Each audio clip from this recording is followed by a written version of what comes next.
Emily, and I am the dietetic intern, so I've been working with the dietitians over the past few weeks, and today we are going to talk about meal planning and how to plan your plate. So March is National Nutrition Month, if you didn't know. So now that it's the end of March, we're going to do this lunch and learn based on that. And the big goal of National Nutrition Month is for us to teach people how to make more informed food choices and develop some of those healthy eating and physical activity patterns. So this year's theme of National Nutrition Month is personalize your plate, because we want to recognize that there is no one size fits all to healthy eating. So we just want to acknowledge that we all have different bodies and goals and backgrounds and taste preferences that influence how we eat. So today I'm going to be talking about meal planning, and we're just going to discuss some helpful foods we can keep on hand at home, some basic grocery store tips, and then meal preparation tips as well. So we often find that if shopping is planned out, if ingredient lists are planned out, and if healthy eating is planned out, then it all becomes much easier to make those healthy choices. So we're going to start by talking about basic foods to keep on hand at home. So do you guys have any foods that you always make sure to have in the house? Beans. Beans, yeah. Rice. Yes, me too. So when I talk about healthy foods to keep on hand, we do want to have a variety of foods. So we still want to have those fresh foods, frozen foods, and shelf-stable foods. So when you're thinking about fresh foods, getting some fruits and vegetables that will last throughout the week and not just ones that will go bad at the beginning of the week. So we all know that like berries don't tend to last very long, but like an apple and orange might last longer, and like certain vegetables like our squashes and stuff tend to last longer throughout the week as well. And then frozen foods are always great to keep, like frozen fruits and vegetables. Meats freeze pretty well. You can even freeze bread to keep that on hand. And then some of our shelf-stable foods like our grains, so bread again, pasta, rice, quinoa, some of those lovely canned foods, dried beans and lentils as well, like nuts and nut butters are fantastic.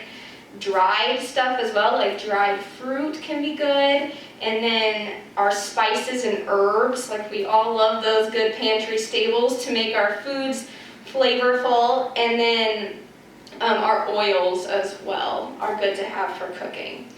So when we're going to the grocery store, it's always good to have a plan, right? So are there any grocery store tips you guys have heard before to help with meal planning? Don't go to the store hungry. Yeah, that's always a big one, because then we want to grab everything in sight because everything looks good. Don't take your kids. Yeah. Yes, the kids always want the sugary cereals and all the fun stuff, don't they? So a good place I like to start is taking inventory at home. Before I've even gone to the grocery store, looking to see what foods I already have in the pantry, the refrigerator, and the freezer. Because how many times have we gone to the store and you come home and you're like, man, I have 3 boxes of pasta now because I didn't notice I already had this. So checking inventory. Then I also like to look through like the ads for the week or coupons just to see what's on sale. So like if I notice that chicken's on sale, I might incorporate chicken into my meals for that week because I know I can save money. So once I've established what I already have in the house and what's on sale, I can then think about how I can incorporate these foods into different meals throughout the week. So planning meals is like having a basic guide. Like I can plan for 4 or 5 dinners, what I'm going to take for lunch throughout the week, and what am I going to eat for breakfast, okay? So then throughout the week, I can pick from my list based on how I feel. And I always make sure to plan some easier meals for nights that tend to be a little busier. So like when I'm coming from internship, I know that I'm going to want something easy to throw together because it's late when I get home. And if I don't have something planned, I tend to just grab whatever's convenient. So once you have a plan, you can write down the ingredients you still need on a list. So also making sure to add in some fruits and vegetables for both snacks and sides. So your list should provide enough food to last the entire week. It can be best if you only go to the grocery store once a week.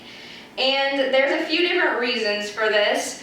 One, it'll save you time, right? Two, it'll save you money. Like, even if we have a list, how many of us still buy stuff that's not on our list?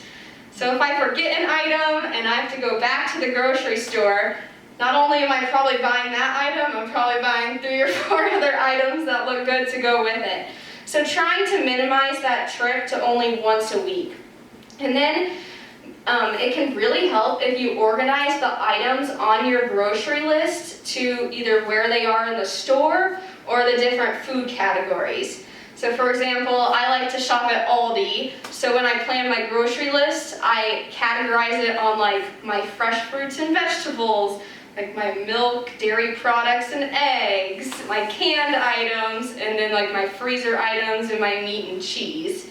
That'll help you so you can get out of there faster, like you know what you're going to grab in each aisle, and it can also keep you on task, so you're not looking everywhere and finding other things to buy as well. Another thing that's good to do at the grocery store is checking nutrition labels. So say for example you have pasta sauce on your grocery list. So like looking at the different pasta sauces to compare which one might be a better or more nutritious option. So some basic things to look at on the nutrition label are going to be saturated fat, sodium, and added sugar. So we want to keep those 3 as low as possible if we can. So like the pasta sauce, for example, comparing like the sodium and added sugar is beneficial because certain pasta sauces tend to be higher in those. And comparing some of our canned items like the sodium content and sugar content can be beneficial as well. And then also looking at prices of the different food. So companies actually pay more to put their items like at eye level. So if you like do that scan where you look up and down to compare prices, it can help you save money as well. So next I'm going to talk about some tips for different food groups at the grocery store. So we'll start with fruits and vegetables. So we can buy fruits and vegetables in a few different forms. We can get our fresh ones, our frozen ones, and our canned ones. What do you guys think of frozen and canned fruits and vegetables?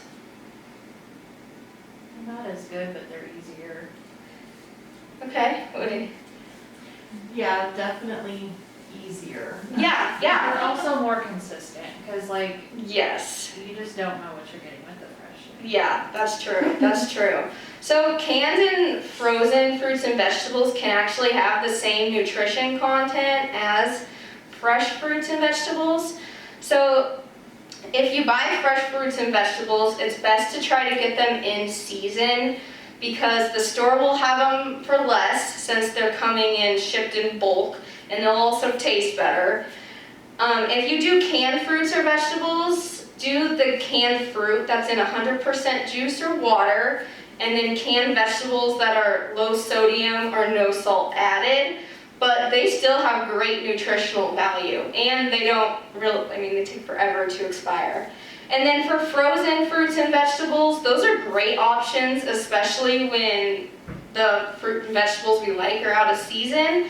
Just looking for like no sugar added, no salt added, avoiding some of those like flavorings, or like a lot of frozen vegetables will come with butter or like seasoning already on them, so just buying like the plain frozen ones, and then you can add your own seasonings at home.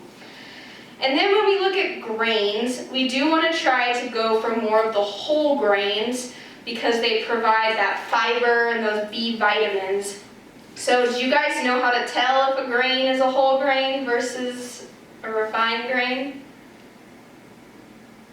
So a good way to look is some products will have a yellow sticker on it that says 100% whole grain. That's good to look for. However, not all products have that are whole grain because companies do pay more to have that label. So just checking the ingredient list, and if the first ingredient says like whole grain or whole wheat, then that's the product you're looking for. And just some good examples are like going for that whole wheat bread, that brown rice, whole wheat pasta, oatmeal is a great option as well, whole wheat tortillas or corn tortillas, stuff like that. And then proteins. So proteins are some of the most expensive items at the grocery store, right? Like that meat, it's a lot. So do you guys have any methods to keep protein costs under control? I buy in bulk. Bulk, yeah. Yeah, that's usually what we recommend, buying like the family size or value pack and then freezing whatever you don't use. So when we look for meat, we want to go for those lean meat sources like the skinless chicken or turkey, like that lean ground beef, stuff like that. Seafood is another great option, so you can do like canned tuna. I know Aldi and Walmart both have really good options for like frozen salmon, frozen halibut, cod. Some of those options are great as well. Eggs are a super cheap protein source. And then there's also some great plant proteins as well that are really affordable. So we do consider like beans a plant protein, or our lentils as well, or garbanzo beans too. Those are all great options. And then dairy. So dairy is awesome because it'll provide us with protein, calcium, and vitamin D. So when we're in the dairy section, the best things to look for are going to be your low-fat or non-fat options. So a lot of people don't like 1% or skim milk, but it is the best option. And then if you like yogurt, like doing a low-fat or non-fat Greek yogurt is a great source of protein and calcium. And then cheese, trying to go for like the reduced fat or the low-fat cheeses as well. So now we get home, we have all our groceries, and it's time to meal prep.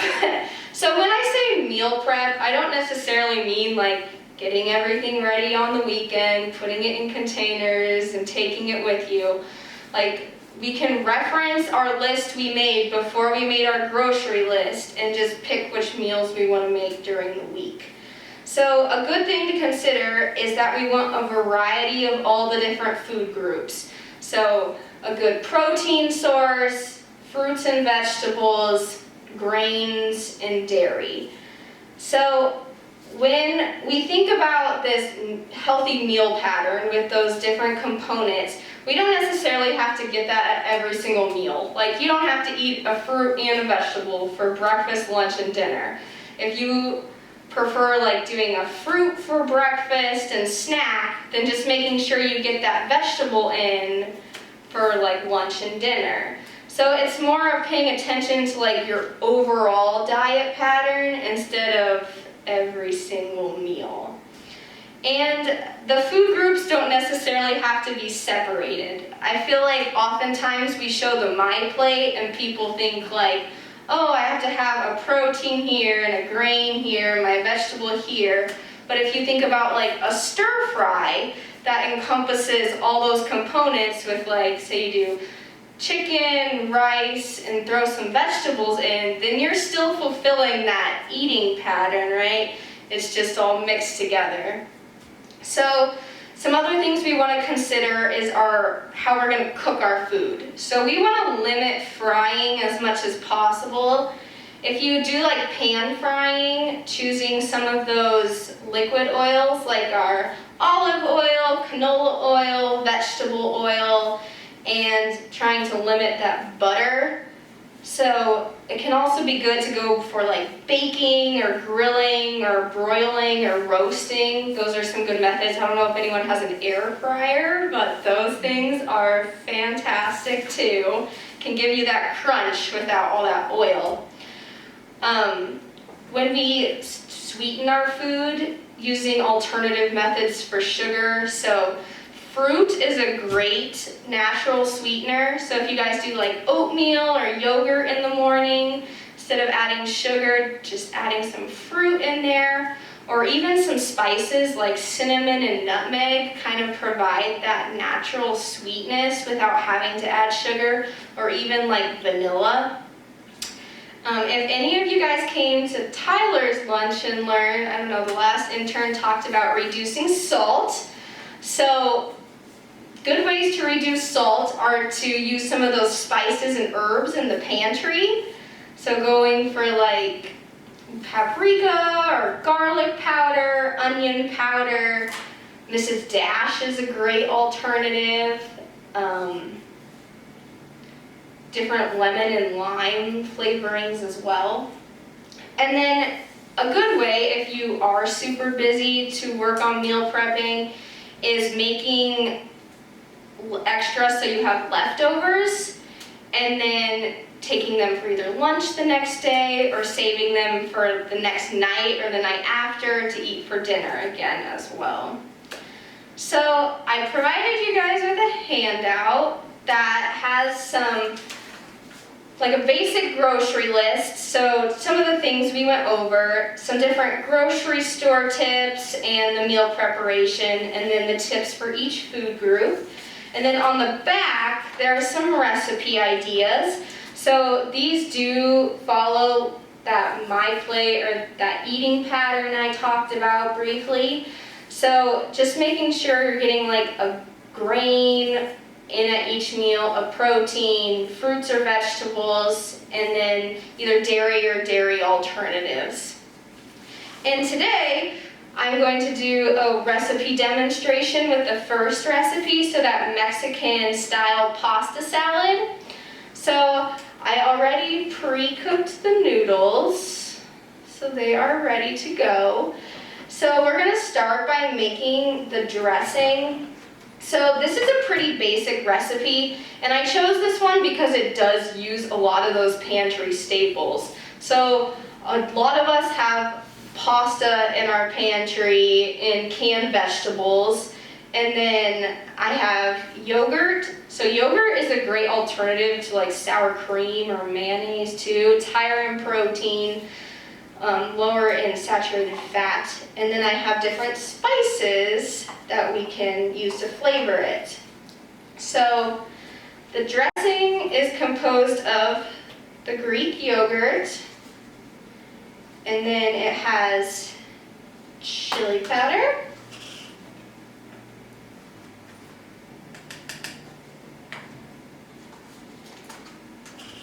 paprika,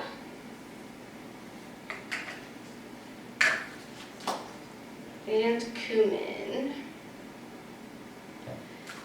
And then we'll add some, it says lime juice, I'm gonna use lemon juice. You can use either. It just gives it that good, like, more acidic flavor.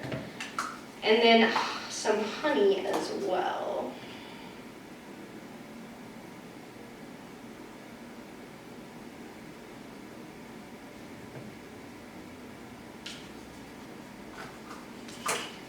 So we're just gonna whisk all that together till it's combined.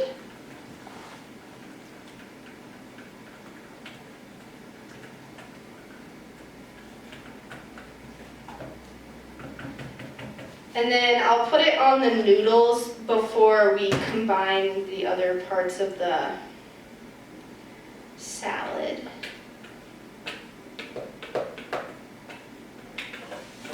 And these recipes are great to take to lunch as well. So like my roommate and I will do different pasta salads or orzo salad or quinoa salads and make them on Sunday and then just take them with us the rest of the week because they do refrigerate very well.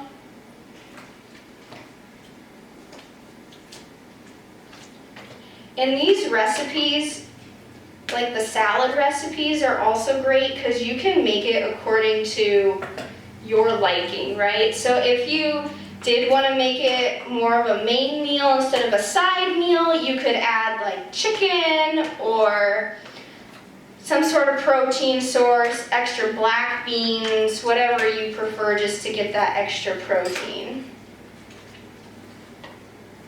And then we'll put in all our canned stuff and mix it together. So I have tomatoes, corn, black beans, onion, and cilantro. Do you guys like cilantro before I dump it in? Okay. Okay.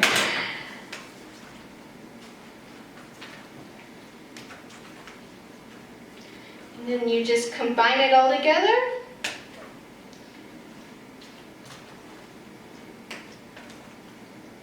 And then you have a pasta salad. So pretty simple, good to take to work.